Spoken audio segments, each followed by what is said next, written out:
Альтаир Қажмұратов, Әділ Азатжан балалар кубогының финалы. Е4, Е5, АТФ шатсы 6, піл С4, Италия партиясы, піл С5 және Б4. Эванс гамбиті. Бұл гамбиттің ең басты мақсаты осы сарбазды құрбан ету. Піл Б4, С3, піл А5.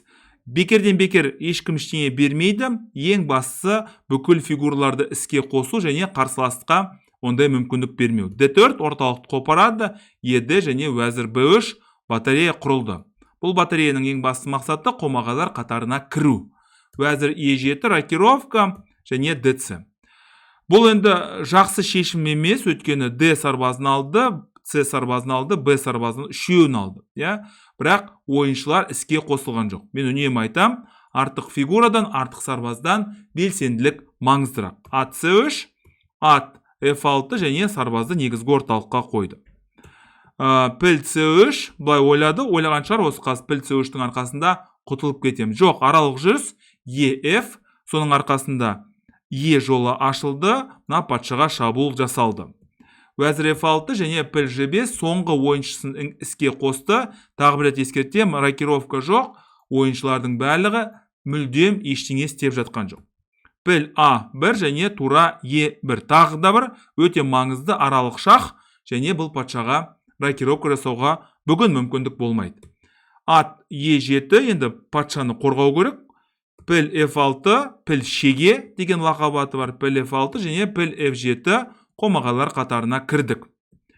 Патша F8, енді мына патша мына тураға кедергі жасайды.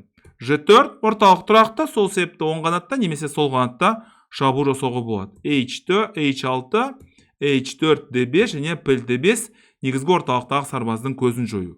Піл Ж4 және ат негізгі орталыққа бар. Біріншіден қомағайлар қатарына кіру амалдары, екіншіден әрине мына пілге шабуыл жасау. Тура D8, піл Ж8. Дәл қазір мынандай мат қойғысы кеп тұр. Піл H5 мына торды әрине бақылауды ұстау керек.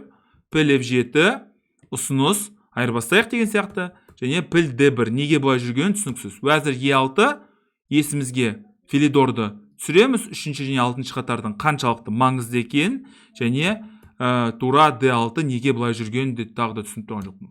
Ат Ж6 шах, мына жерге бұл шеге деп айтуға болады. Егер алатын болса, онда бұлай уәзір Е8 мат қоюға болады. Осымен ойын аяқталды. Не айтуға болады? Үнемі айтатын нәрсе, сіздер деген бір нәрсе алған кезде, бір нәрсе жеген кезде, алу, жеу мәселесіне келген кезде ерекше көңіл аударыңыздар. Өйткені бет албатты бәрін жеуге болмайды.